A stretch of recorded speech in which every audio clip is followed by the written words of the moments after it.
the final curtain. Yes, friends, all good things must eventually come to an end. And as we join this particular film, the 80s were in their final months. A new decade was on the horizon with new raunchy comedies of their own to share with the world.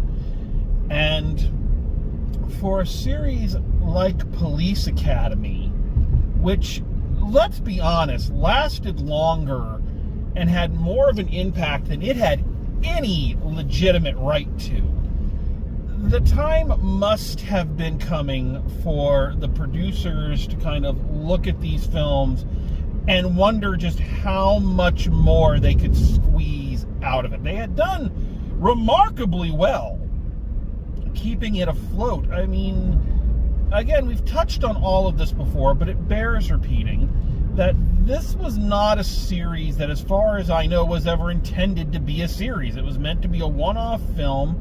They got lucky, said, well, let's try it again, and then just kept adding to it.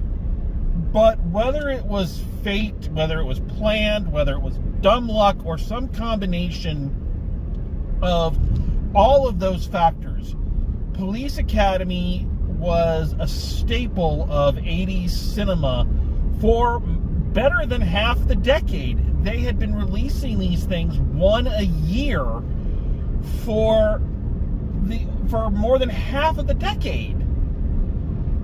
And, you know, setting the table for similar films. There for a while, a few years back, it was not uncommon for there to be a new Saw or Paranormal Activity movie every Halloween. So, while the naysayers and the film snobs might look down on this series, you can't deny that it had an impact and it had staying power. But all things have a shelf life, and all things have a time when they have to come to a close. Now, again, I don't know whether it was just diminishing returns. I mean, after about the sixth, sequel, you start kind of becoming a joke. Most of the sequels of that time period that ran that long would become a joke after a while. It could be fear out of just how much more they could wring out of this. It could be that, like Steve Guttenberg and Bobcat Goldthwait before them, the actors might have just been like, look, we've been doing these for so long, we're kind of getting tired of it. It could have been all of that, could have been none of it. That might not even have been their plan. They might have been fully prepared to do, 27 more of these things until maybe they saw the box office on this one. I don't know. But whatever the case may be, this is, for all intents and purposes, the finale of the Police Academy movies. This is their send-off. And while there doesn't seem to be that kind of Endgame, Deathly Hallows, Return of the King, Return of the Jedi sense of a long journey coming to a satisfying conclusion, there is an unmistakable feeling of finality hanging over the entire thing. Now, I don't know if that's just me imposing that upon it many years after the fact, or, again, if that was part of the deal. But it certainly feels like it was always intended that this was going to be the final hurrah for our lovable band of misfits and rogues. But before we wave goodbye, before we ride off into the sunset for greener pastures, we have one last adventure to share with those who were once strangers but now have become beloved friends. There is one last villain that needs to be brought to justice. There's one last case that needs to be cracked. And there are one or two more jokes at Harris's expense that need to be made. So, before we say goodbye to Police Academy, let's join them as they rescue not just one district, not just their own academy, not just Miami Beach, but the entire unnamed city. This is Police Academy 6, City Under Siege.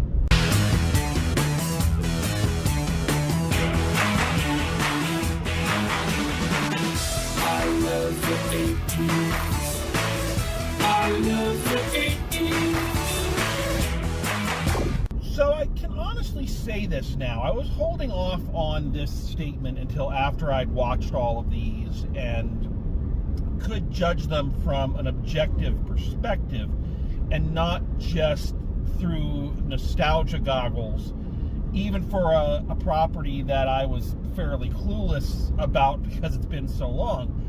But I think that now I can make the statement that this is my favorite Police Academy movie. And I honestly think that it is the best of the Police Academy movies. I know that a lot of 80s purists will probably be completely shocked by that. You know, it's not the most raunchy. It doesn't have the lovable cast like Steve Guttenberg in it. It's missing some vital pieces, but in terms of an actual functioning motion picture with a beginning, middle, and end, this is by far the best. It's funny because, of course, the long-running joke of any series that goes past a certain number of sequels is that the further away you get from the groundbreaking original, the worse the sequels get. I kind of think the reverse is true. I think the further they've gotten from the original, the better the movies have gotten. They've learned from their mistakes, they've adjusted, they've tried new things gradually so as not to just kind of jostle or, shock their audience. I think that was their problem with Police Academy 2. They've gradually built to this, and I just feel like this one hits all the bases. I really do. Not a perfect movie by any stretch, but in terms of its series, I think that it really does a great job. One of the things that it has over a lot of its predecessors is that this is the first Police Academy movie in 6 films that legitimately has a continuing plot. Now, I know that in the last review I praised Assignment Miami Beach, perhaps a little too much, for having a continuous through line and a continuous plot. But again, I think I might have been a little too ready with my praise. Maybe because it's like when you finally get to have sex after a long dry spell, it doesn't matter how good it is. It's like winning a trip to Willy Wonka's. After you've sat through these Police Academy movies and they're just a bunch of kind of vignettes and featurettes and small, jokes and sight gags, to actually have some kind of structure was like, oh my God. But even in that one, the plot really didn't kick in until Act 3. By comparison, this one, the storyline is vital. It is throughout the entire film. It affects everything. All of the gags, all of the jokes, it's all built on basic story structure of cause and effect. I know. Crazy, right? I love how I'm saying this, like, the fact that this movie had a plot that followed basic story structure is some kind of revolutionary idea and not just the blueprints of making any form of narrative. But again, after so long, it is like, oh my God! So, what is the storyline? Well, let's go through it. So, again, it's a year later, and Harris has once again been given his own precinct. I guess we're ignoring the fact he had his own precinct in Police Academy 4, but whatever. But as we join the story, the city is being rocked by a crime wave. And not the same kind of crime wave that we saw from Zed's gang in Police Academy 2. Not just a bunch of random ne'er-do-wells and punks running through and being bastards for the sole fun of it. No, these are calculated strikes from a small, well-prepared team of professionals that are getting more and more daring in their robberies. So as we join Harris, most of the robberies are happening in his precinct. The commissioner, once again played by George R. Robertson, and the mayor, now played by Kenneth Mars. Kenneth Mars is a comedy legend. His pedigree is impeccable. He starred in several of the most famous and influential Mel Brooks movies, The Producers and Young Frankenstein. Younger viewers will probably be surprised to know that he was the voice of King Triton in the original Disney's The Little Mermaid. So yeah, so a very accomplished actor and comedian, and he is the mayor, the bumbling mayor who can never find the right words and is always just so befuddled. But the commissioner and the mayor are just fed up with these robberies, and they're concerned that there may be a leak in Harris's department because the criminals seem to be so well informed and always seem to be one step ahead. So to combat this, the mayor and the commissioner bring in an outside team of experts and observers with the sole purpose of bringing the gang to justice. And 3 guesses who that is. Yes, Lassard is back, and he brings together the dream team of his favorite graduates from the police academy to help bring down the gang. The gang, our team includes all of our old favorites: Callahan, Hightower, Jones, Tackleberry, Hooks, a returning Nick Lassard, and returning for the first time in 2.5 movies, Bruce Mailer as Lieutenant Fackler. Yes, Fackler is back. No explanation as to where he's been ever since he flew off of the hood of a police car at the beginning of Police Academy 3. But he's back. And this is the dream team that is going to bring these criminals to justice. So, that is the setup. Everything in this film is done trying to catch the gang, investigating the gang, about the gang themselves. So, once again, a fully realized plot with a beginning, middle, and end. So what works? The short answer is a lot. It just feels like everything kind of finally clicks together. They have a plot that makes sense, and they fine-tuned it again from having a team of just random bad guys, whittling it down to 3, and having them be professional and giving them each their own distinct personality gives it a little bit more weight and allows the film to focus more. By the way, let's talk about our three bad guys. So our 3 bad guys are played by Garrett Graham. He is our marksman. Garrett Graham, of these 3 gentlemen, is the only one with a real distinct actor profile. He's a very well-known character actor. Another one of those that you've probably seen in something. I was kind of shocked to find out he's in 2 things I really love. He's appeared in 2 of my favorite shows. He was the voice of Franklin Sherman on The Critic, and he played a member of the Q Continuum in a truly excellent episode of Star Trek Voyager called Death Wish. So he is one of those actors who has had a long and steady career. Unfortunately, I couldn't find very much about his co-stars. The other ones are played by Brian Seaman. He is our martial artist. And the third, the character name of Ox, is played by Darwin Schweeve. And this guy, unfortunately, did not have a very long career and a very short life, which I'm very sad to say.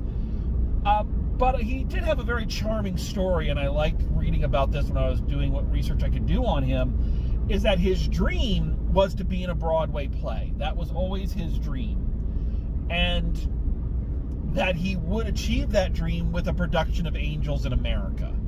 So I'm very happy that he got to live out that dream. Unfortunately, he passed away of a heart attack in 1999. So again, not a very long life, but I'm happy that he was able to fulfill that goal and live out that dream in the time he had. And he also has this film to fall back on. And I think, again, these three guys are part of the reason this movie works so well. Because aside from just being a small group with distinct personalities and names and characters that the audience can easily identify, these are not like the goons from Police Academy 5 either. They're not idiots. They're not, basically dumbasses. These are very capable criminals, all of whom are very good at their chosen field. Like I say, Garrett Graham is the marksman, Brian Seaman is the martial artist, and Darwin Schweeve, Ox, is the muscle. And they're all very good at it. So you already get the feeling that these guys are a legitimate threat. They are not just a bunch of idiots kind of careening from one thing to the next without any kind of plan. But the other thing that really works about these three is that they have personalities. They have a relationship and a dynamic between the three of them, almost like the dynamic between the members of the Police Academy that we've been following for the last 6 movies. They are, in a sense, kind of the dark version or the mirror version of the Police Academy. And that helps give the film more character and more weight. They're not just fighting some amorphous, unknown blob. They have set rivals and obstacles. And these guys are also the dark versions of the Police Academy in the fact that they are also kind of goofy. They're silly. They play jokes on each other. They play jokes on their mysterious boss who looms in the shadows, which, by the way, if you cannot guess, even from this description and this review, who the villain is of this movie, who the big boss is, then you need to really get checked because your deductive skills are pretty low. But yeah, they get in water gun fights. They play a joke on him with an exploding cigar. So again, they are very much like the Police Academy graduates.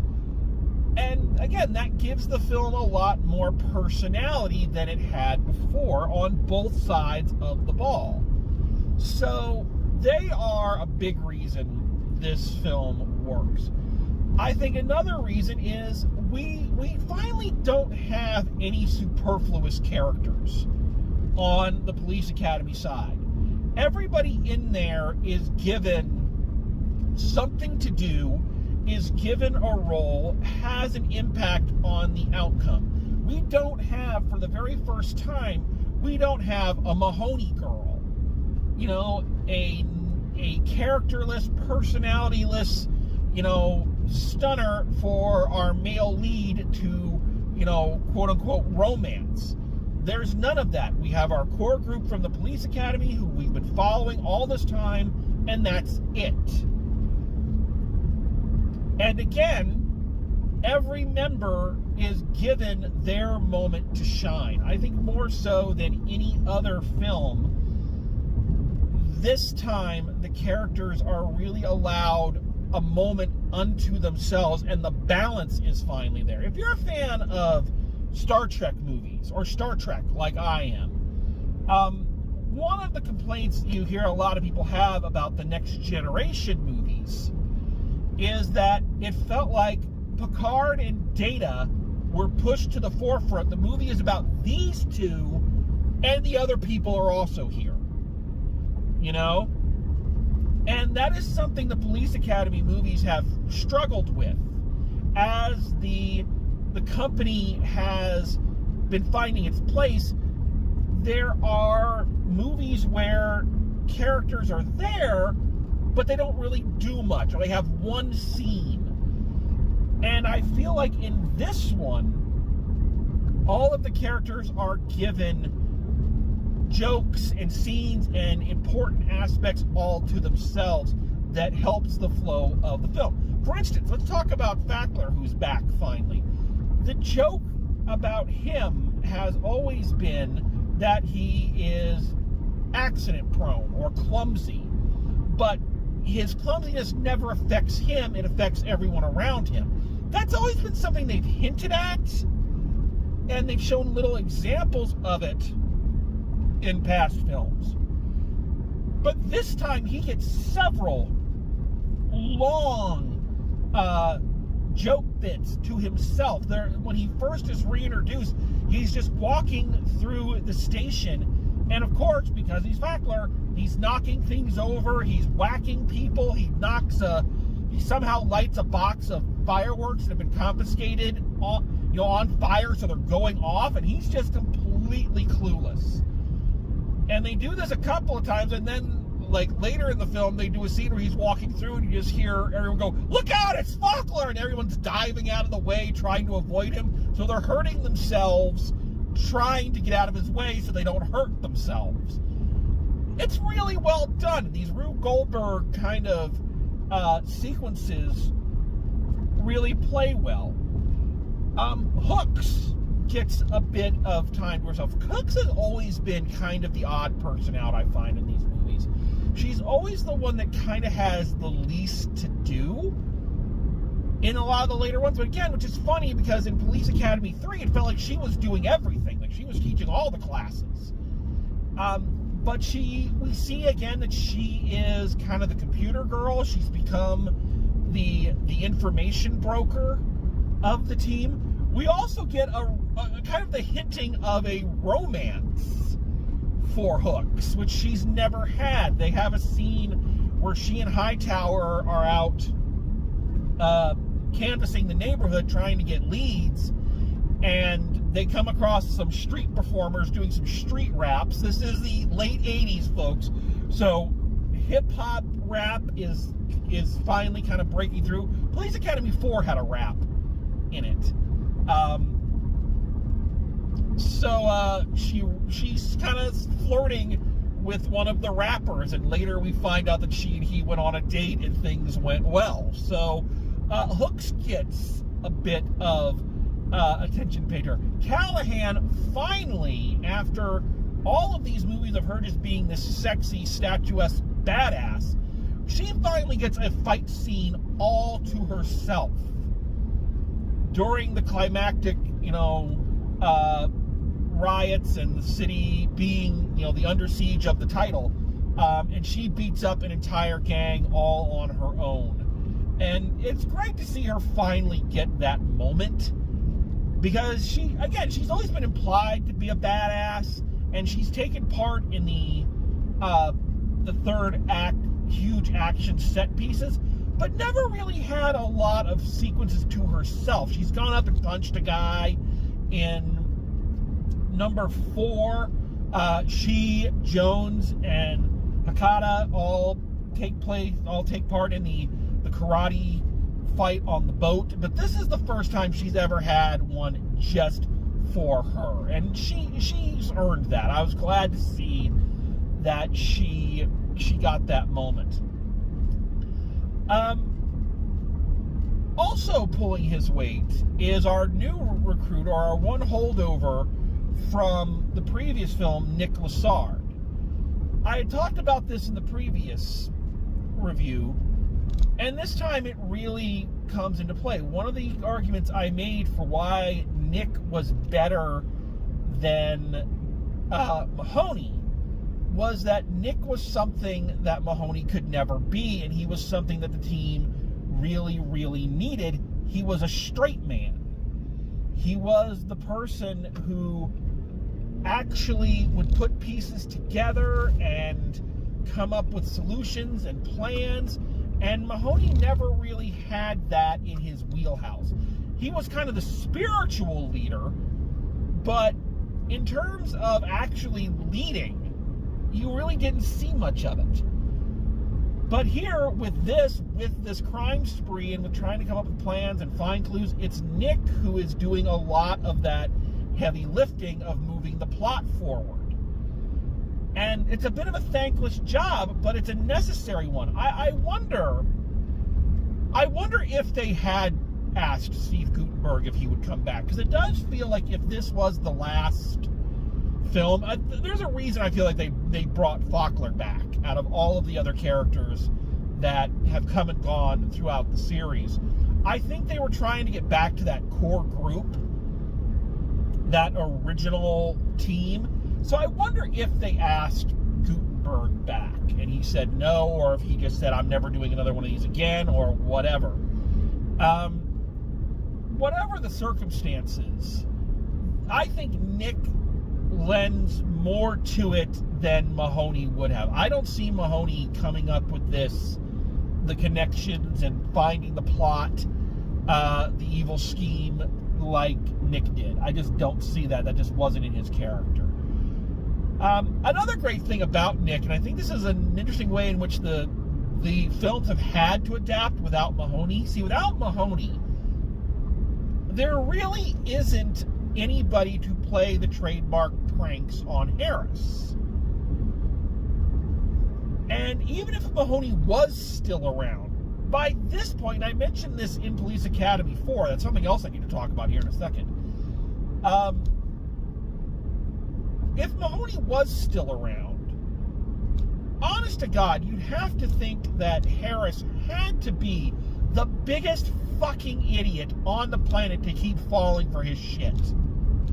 Like, you can't just keep falling for this. You know, I mentioned that in the scene with the Blue Oyster in number 4, that if Mahoney gave Proctor directions and said, this is where you and Harris should go for a salad bar, if Harris had half a brain, he would have said, Mahoney gave you that address, we're not going there. So with Mahoney gone, it actually makes a little bit more sense that Harris is falling for some of this. He falls for a prank from Nick because he barely knows Nick. He interacted with him in Miami Beach. I don't think he knows that it was him that put Dork on his chest. So he just sees him as another guy to push around. So it makes sense that he wouldn't suspect Nick of setting him up. In an interesting twist, the guy who's playing the most jokes on him in this one is Hightower. Hightower, who has never been a prankster. But in this one, there's a running gag of him loosening Harris's chair stool so that when chair leg, so when Harris sits in it, it breaks under his weight. You know? So it helps the film achieve a little bit of believability, because you can see why Harris would not expect it coming from these characters versus Jones and Mahoney, who have always kind of had it out for him, and he has always been the victim of their pranks. Speaking of, let's go back to part 4 for a moment, because I realized in preparing for this, or watching this film for the first time, I didn't realize that we had not said goodbye to a vital part of the Police Academy franchise when I was doing the wrap-up of Part 4 and was talking about all the cast that were leaving. That was the last time we ever went to the Blue Oyster. I thought they went there in this one. I really did. And so that's why I didn't say anything. And then I watched it and I was like, are they not going to the Blue Oyster? And I was very sad. The Blue Oyster had become a beloved part of these movies for me. And interesting, considering that I started out these reviews by asking how offended should I be by these jokes. But yeah, I missed the Blue Oyster. So yeah, I'm very sorry that I completely missed that in Part 4. So on behalf of myself and Drive Home Reviews, Drive Home Totally Awesome, Bodacious, Radical, Gnarly Reviews, whatever you want to call us, Blue Oyster, I salute you. Gnarly. While we are on the topic, let me just put in real quick that once again, kind of the comic highlights of this film are Harris and Proctor. That their bits together, and they get a couple of them together. They get a bit where they're undercover as window washers, and Harris ends up dangling off of the scaffolding. There's a bit where they're riding in the back of an armored car, trying to catch the bad guys, and are caught off guard. And there's a number of just wonderful Harris and Proctor interactions and scenes. And I know I've sung the praises of these two throughout these reviews, but there's a reason why I've done that. Because God help me, if you take nothing else away from these other movies, if there's nothing else enjoyable to you, if there's nothing else funny to you about these movies, I can guarantee you that at some time Proctor and Harris made you laugh. Specifically together. Once they put the two of them together in Police Academy 4, you had the formula. And there's a reason why they take up a lot of screen time, and there's a lot of time dedicated to just the two of them, because they are a tribute to every great comedy team ever, and they do them proud. If it was possible, it would have been great to get a whole Proctor and Harris movie. I would have loved that. And they really do make all of these films. The films they're in together are just outstanding. Their bits are always outstanding. So, yes. But let's go back to that bit I was talking about how all the characters have their moment in the sun.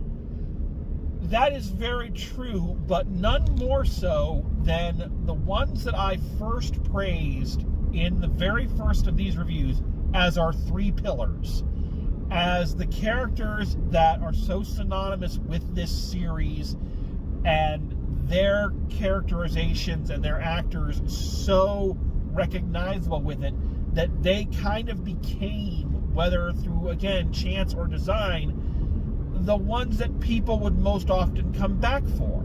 And this is not taking away from Hooks or Callahan or Mahoney or any of those other characters, but I think the face, the soul, and the heart of these films have always been Jones, Hightower, and Tackleberry.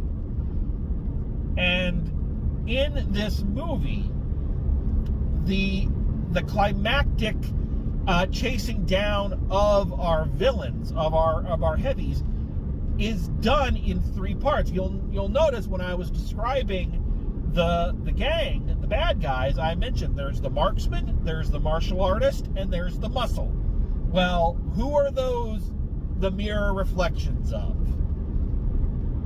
So in the climactic battle scenes, Hightower gets into a fight with Ox, Tackleberry gets into a shooting contest with Garrett Graham, and Jones gets into a martial arts fight with Brian Seaman. And they are all done really well. I would have liked a bit more fighting from Hightower and Ox. They just kind of do a lot of wrestling rest holds, a lot of bear hugs, and a lot of tests of strength, hitting each other and seeing who flinches.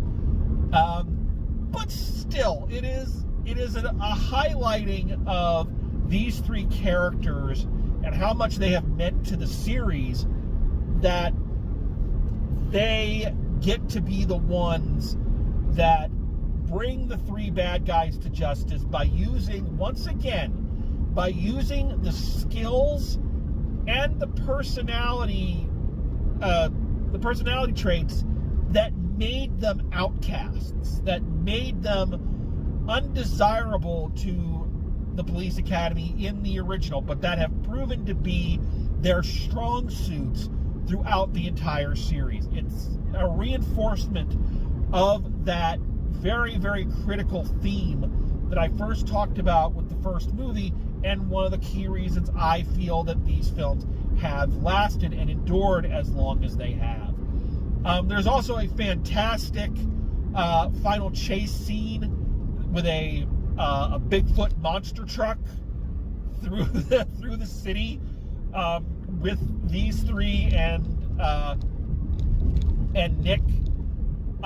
Yeah, it's just a really, really fun bit, and it highlights how important these three guys are to this franchise. I think, and unfortunately we're probably going to be proven right, that the series had proven that it could survive the loss of its leading man.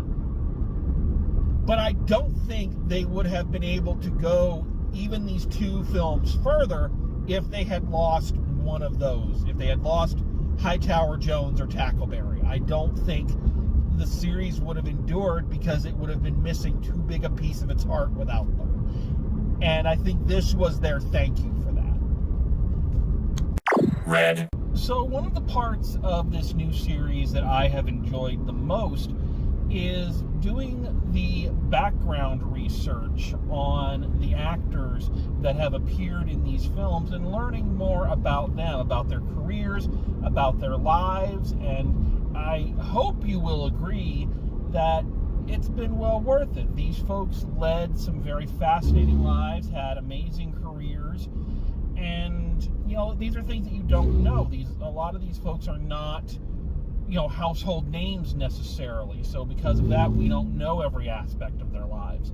So learning things like George Gaines being multilingual and having fled Paris to escape the Nazis. I mean, that's fascinating stuff.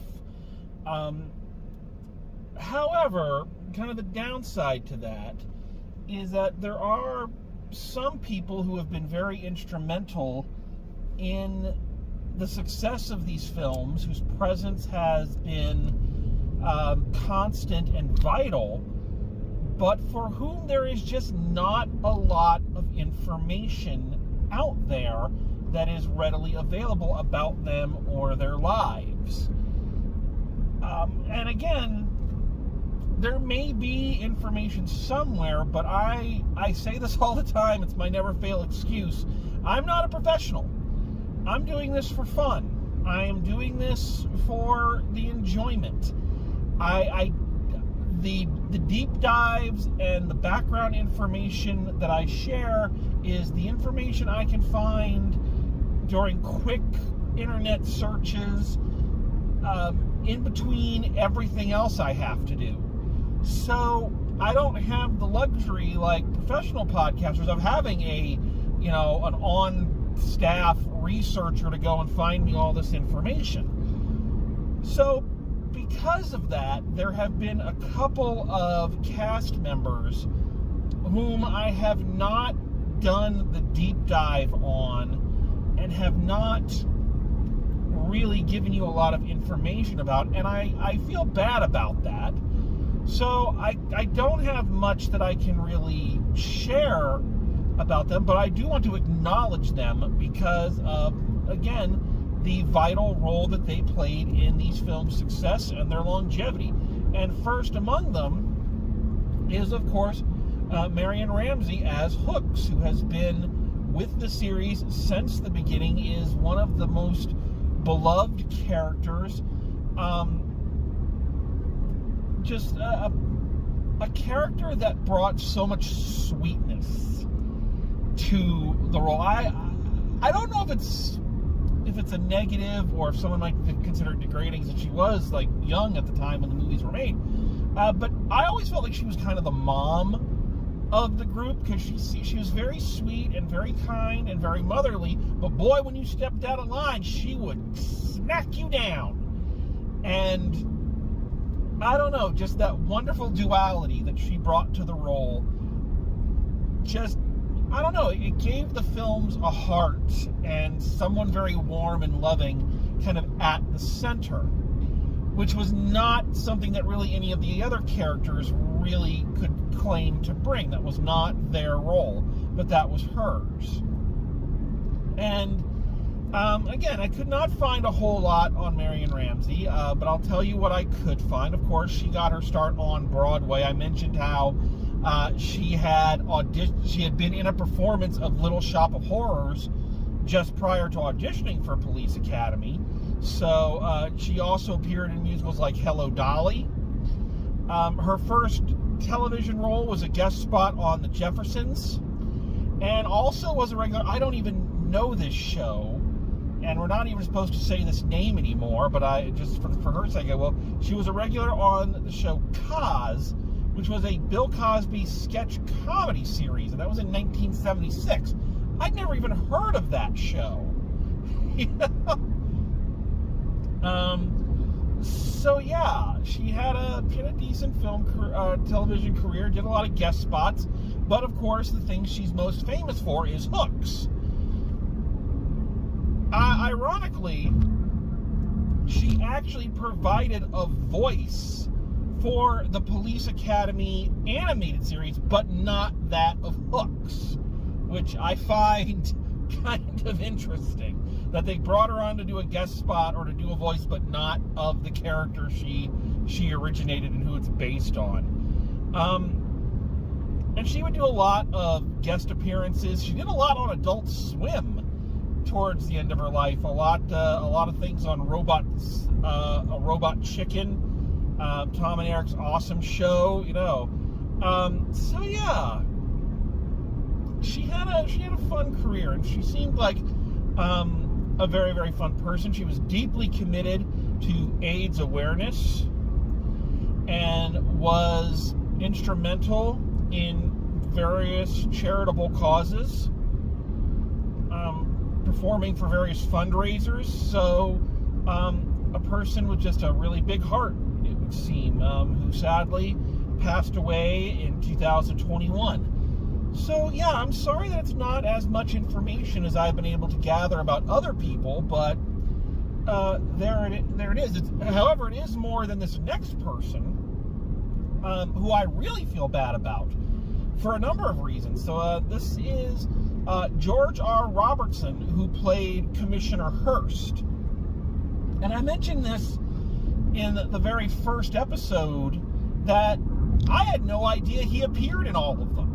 I really didn't, but he does. He appears in all of these original Police Academy movies, and it's funny just to watch the character arc that happens, because he starts out as like this racist, sexist jerk who wants to kick everybody out of the academy who doesn't have a Johnson, and he slowly kind of morphs into a slightly less bumbling Lassard.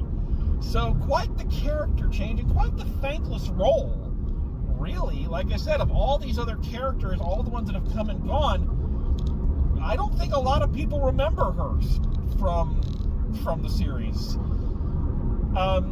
So yeah, and I was very disappointed I could not find virtually anything on his life. So I do apologize for not being able to share, but I do want to acknowledge his contribution and thank him and Marion Ramsey for what they did for this series. So Marion Ramsey and George R. Robertson, I salute you. Totally. So our heroes save the day. They stop the crime wave. They catch the perpetrator, which again, I didn't talk much about that. I do want to share this a little bit. So I love how Mr. Big, the mastermind behind the crime wave, is always seen in shadow behind like a glass partition. As a kid, I thought the voice and the silhouette were meant to inspire thoughts of Freddy Krueger, because when I was a kid, Freddy Krueger was literally the stuff of nightmares. I was very afraid of Freddy Krueger. Just the face and everything, I couldn't stand it. So, of course, that's kind of the first thing my imagination went to. But really, I think he's more supposed to be a take on Dr. Claw from Inspector Gadget. Just has that feel to it. Again, I won't spoil it, but if you can't tell who the bad guy is, then I don't know how to help you. I just don't. But the villain is caught, the gang is stopped, and our heroes once again save the beloved city. And I've talked about how there's a feeling of finality in this outing, whether it was intended or not. And the last joke of the film seems to be a testament to that.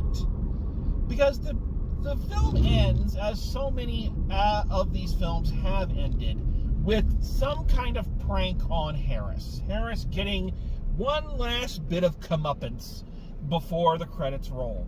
This time it's a payoff to the running joke between him and Hightower, that I mentioned previously, where Hightower would loosen the leg on his chair, and every time Harris would sit down, the chair would break.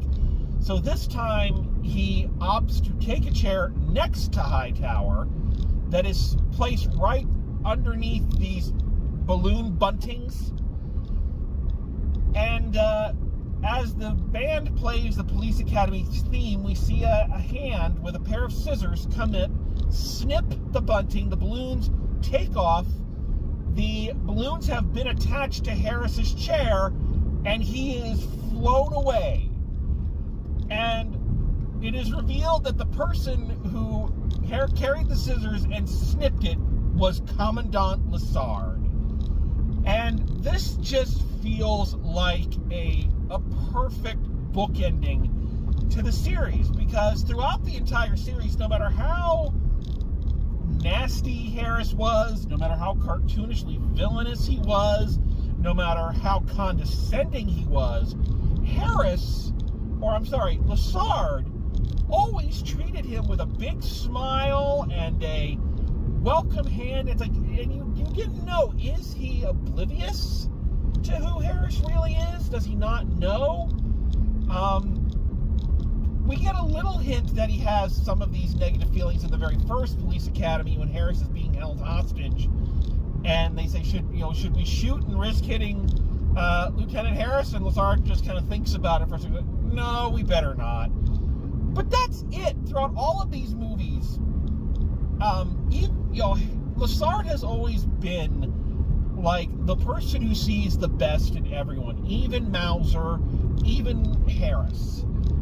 And to have the final joke, the final prank of the series be played on Harris, not by Mahoney, not by Hightower, not by Jones, not by Hooks, not by any of these people who have been dogging him throughout the entirety of these films, but to have it be Lassard, and that he did it in such a sneaky way, is, again, kind of perfect bookending to me. It is full circle. And as Harris drifts off into the sunset, so too drifts the Police Academy series. Not the greatest series in the world, but something incredibly endearing. And it was a great series to watch. And again, it lacks certainly the epicness of past final outings, but it does leave you with a warm sense. And with that, we say goodbye to the Police Academy series. I love the 80s. Actually, no, we don't. because, as most people know, 4 years later, they decided to dust off the Police Academy property and give it another shot at the big screen. And this is a sequel that nobody asked for, nobody seemed interested in. Indeed, 90% of the cast didn't even return for. So we have to wonder what is going on and why did they do this. And so when next we meet, we will officially wrap up the Police Academy series, and we will do so by taking a look at the much maligned Police Academy Mission to Moscow. So until then, thanks for coming along, and as always, drive safe, and I will see you at the movies.